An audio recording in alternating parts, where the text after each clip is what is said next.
kjo kontratë mendoj unë, do të ketë fuqi deri me datën 11 maj.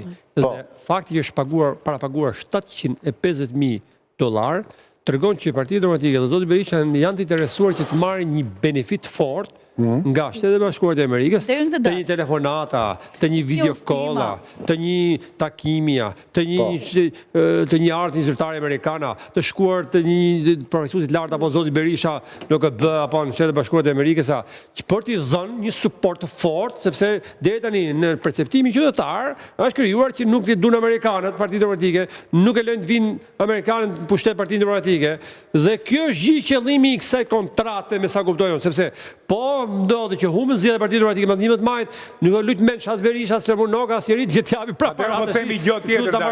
Sepse edhe ta bëjë qytetar deri ta shënton. Edhe t'ja heqë nesër në gradën Sali Berishës Amerika, nuk e hek në gradën shqiptare.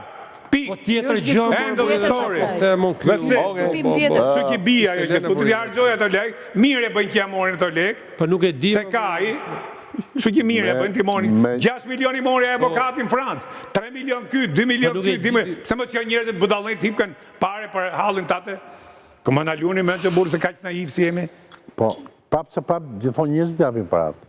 Janë sa njerëz sa parat. Turti e di shumë mirë fondacionet ku do botë. Fondacionet bëjnë pistiket më të mëdha ku do në botë. Abuzimi më i madh i paras, korrupsioni më i madh i paras, pastrimi më i madh i paras bëhet me fondacionet. Mbaroj puna, kjo është. Kjo që bëni ju Zonë Maria është analizë morale. Por nuk është bie ndesh me ligjin. Po jo më e ditë kjo është problem. Nuk bie ndesh me ligjin lejohet.